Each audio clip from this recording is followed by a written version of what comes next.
Yeah.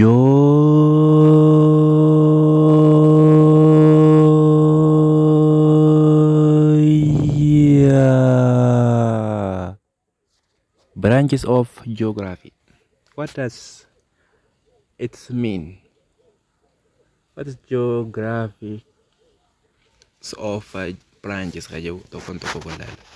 Geographies of branches of geography. Kayo tokon toko lalu ta jechuudha. Okay. Akka gaafitti jechuudha. What are two branches of geography? Branchiiwwan lamaan kan geographyidha. Maali? Can you list some of the fields of geography that fall into each of two branches? Branchiiwwan geographyidha lameen jedha. Si gaafadhe kana keessaa je. Lameen si gaafadhe san kana keessaa fiildiiwwan isaan keessatti argaman keessaa jechuudha. Hanga tokko barreessuu ni dandeessaa je. Eenyu hin danda'a jettanii deebisuu danda'uu qabdan. Yoo amma hin dandeenyu jettanillee egaa 2 point egaa jechuudha. Pointiiwwan lameen kana jechuudha. Pointii isa physical and human geography kayyoo kana isaan fiildii pointiiwwan lameen tana eega dabaasan booda as deebitanii ifirraa sodaachuu danda'uu qabdan jechuudha. Ammoo sekshinii 1.1.3 tana eega xumurtan fa'aa booda jechuudha. Haalaan isa sodaachisuu qabdan jechuudha. Let us move on. You have studied ati qo'attee jirta. The definition of geography. Hiika geography qo'attee jirta. You have considered it is copy akkasumatti illee consider godhuu dandeessu jirta. Consider gootee jirta. Scope isaadha. Next kan aanu you will learn about the main parts of geography. Bu'uura geographyidha kan baratu ta'a jechuudha. And it is sub branches. Muraawwan branchiiwwan isaa jalatti jechuudha. Geography keessaa jechuudha. Jalatti sanis isa branchii san jalatti sub branchii fiildii isaa jechuudha karaa biraatiin ni baratte jechuudha. The two main parts are bu'uurri lameen san jechuudha. Ijoon eenyu faadha? Physical geography and human geography kan waan jechuudha. Okay, it starts with physical geography.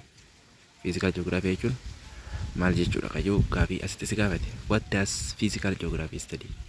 Physical geography maal qo'ata yookaan qorata? Do you know ni beektaa?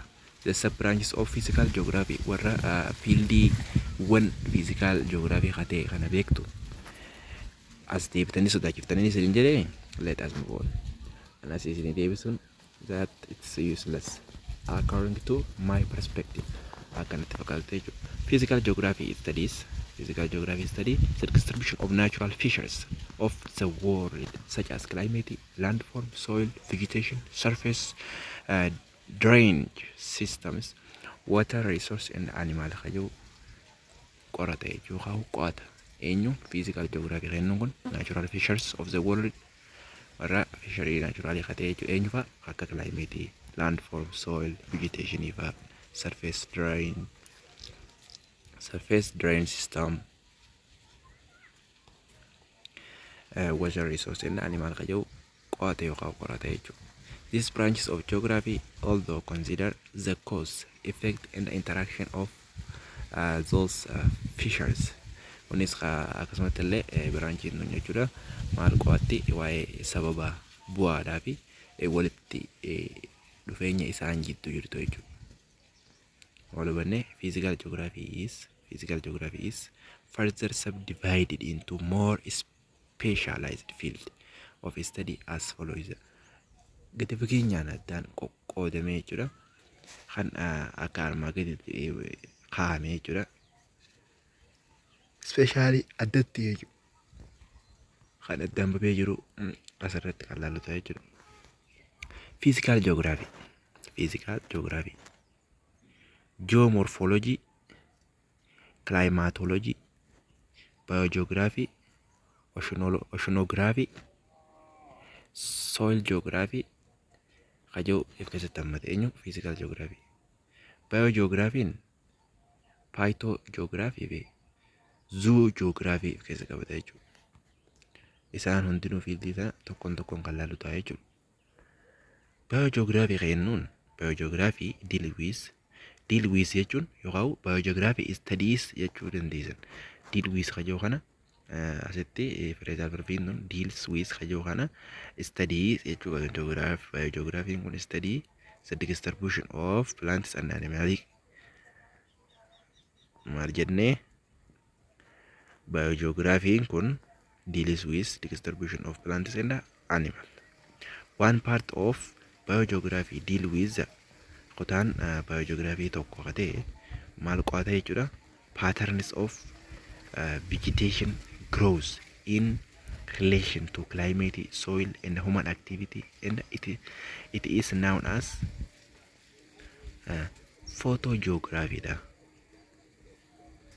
Phytogeography da. Partiin biogeography kana ta'e kun jechuudha kawaayee vegetation growing akka climate, soil fi human activity jechuudha. Wantoota namni godhu jechuudha, godhiiwwan namaa kan qo'atu jechuudha. Maal jennee yaadna jee phytogeography da.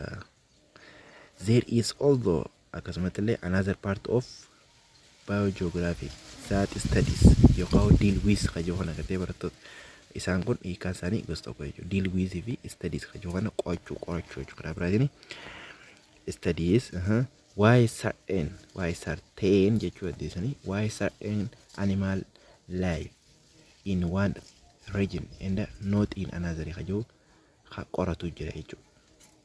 Eenyu kabiraa katee paartii isa kanaa ta'ee paartii biogeography ta'ee hawaayee maalii qo'atu naannoo takkatti animaaliin naannoo takkatti argamu garuu naannoo biratti akka maaliif hin argamne akkamitti hin argamne kajoo ka qoratu paartii biogeography ta'ee jira jechuudha. In addition itti dabalee jechuudha investigate the migration of animals and the factors that affect their movements sochii isaanii ka dhiibbatti geessistu jechuudha. This area of study is called zoogeography da. Maal jennee itti dabalee migration of animal and factors of that affect dhiibbaawwan gartee sochiin isaanii irratti isaan irra qabdu. Migration yoggaa jennuugaa hoggaa godaansa jechuudha. Godaansa maaliiti? Sababa haala aksasii naannoo san jiru jechuudha. Wantoota isaan ittiin jiraatanis ta'e wantoota meet isaan godhan jechuudha. Relationship isaa wajjin tolfatan jechuudha. Akkuma namagaa animaalnis namni part of animaalii kana jalatti ramadama jechuudha. Akka seera baayoloojiitti animaalii kana jalatti waa'ee kingdamidha. Kanas tokkoon baratan ta'a kingdamii jalatti 5 kingdoms jira. Tokkoon plantis animals je tokkoon jira kingdamii 5 jechuudha. Kanas tokkoon baratan ta'a fuuldura jechuudha. Biology keessatti jechuudha. Biology keessatti I guess I don't know where it is. Garuu kutaa walitti saatu toopikii biology keessatti jechuudha. Biology keessa kan baratan ta'a jechuudha. Saniifuu akkasitti akka hubattan jechuudha. Eenyutu keessa nu naqee animaaliin akkuma namaa jechuudha. Meetii qabu yookaan friendii jechuudha. Akka wajjin ittiin jiruuf jireenya isaanii gaggeeffatan. Akkuma wal hormaata isaanii gaggeeffachuudhaaf jechuudha. Wal hormaata isaanii if baay'isuudhaaf akkasumas jiruuf jireenya isaanii gaggeeffuuf bifa milkaa'aa ta'e tokkoon gaggeessuudhaaf ni qaban jechuudha. Friendii akkuma namaa qabu. Bineensonni illee jechuudha. Bineeldoti illee beeladootaa fi bineensonnis akkuma namaa qabu jechuudha. Okay, the factors that akka namatti fixed ta'uu baatullee fixed hoggaa jennu boundary qabaachuu baatullee ni qabu jechuu isaanis fakkeeffamanii jechuudha ni qabu. Kanaafuu kawaayee haala sochiiwwan isaanii naannoo migration isaan qaban kan qoratu jechuudha. Eenyu zoogeography jechuudha. Zoogeography jechuudha. Okay, soil geography akkuma beektan biyyee jechuudha. Soil waa'ee biyyee kan qoratu jechuudha. Soil geography studies fi deal with jechuun tokko inni jira barattoota. Studies the distribution of various types of soil throughout the world. Faca'insa jechuudha. Adda addummaa lafaa biyyoodha. addunyaa kanarraa haa qoratu eenyu soil geography jechuudha.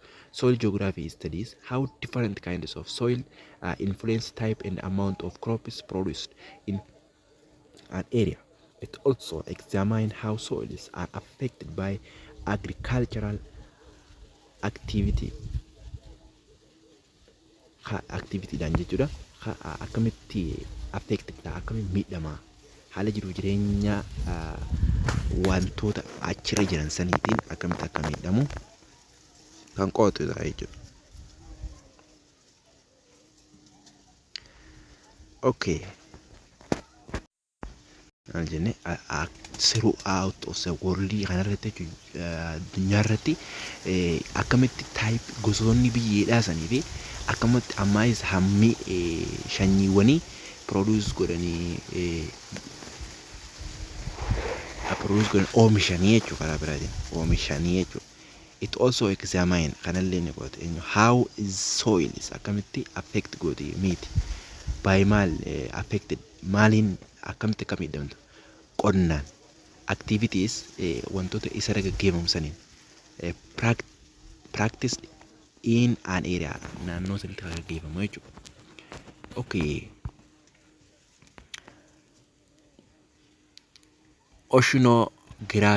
Oceanography akkuma maqaa isaa jechuudha. Maal qo'ata? It study location, causes and the effect of ocean currents. Wanta ammarra jiru jechuudha. Waa'ee oceanidha. Oceaniin amma jiru bu'aa isaa iddoo isaa bu'aa miidhaa wanni sababa isaa bu'aa isaa jechuudha. Of ocean current ammarra jiru waves haala isaadha. And tides haala itti sochii isaa jechuudha waves kennu. It also investigates ocean floor. Waa'ee lafaatillee lafa inni oceanii sanarra jirullee oceanii eeggannu bishaan garboota jechuudha. Inni irra jiru san illee haa qo'atu ta'a jechuudha. Oceanography jennuun kun jechuudha. Okay, waves kajau tokkoon waa'ee physics keessatti bal'inaan kan baratan ta'a. Geomography jennuun kun ammoo geomography study of landform waa'ee lafaa kan qo'atu. Their distribution isaaniitillee originii jalqaba isaanii jechuudha. Jalqaba isaanii and the force humna isaanii that change them ka isaan jijjiiru humna isaan jijjiirtu jechuudha. Climatology akkuma climatology jechuun waa'ee climate qoratu. Climatology study factors that create climate and examine the variation and the distribution of climate and the related cause and effect. Wanni hojii wanta bu'aa fi result isaatii fi sababa isaa jechuudha.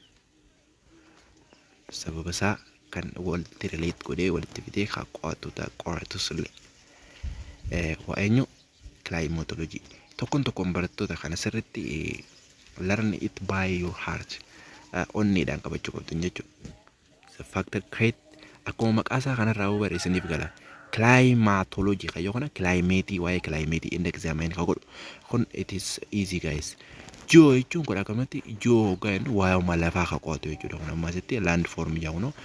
Geo maali? Geomography. Geomography eenyu kun maali jechuudha.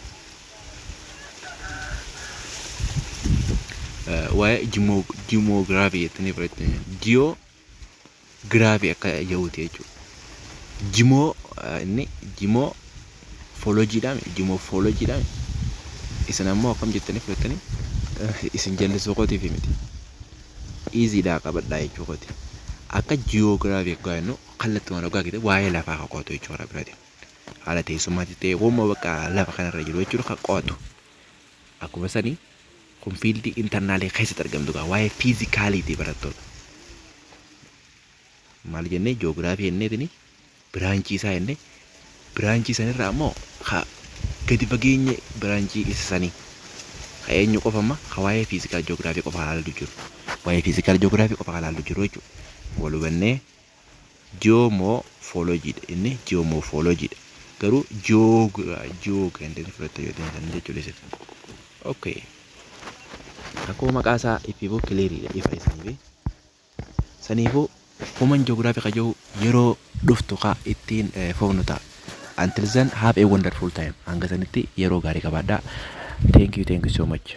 1, 2, 3. Yoo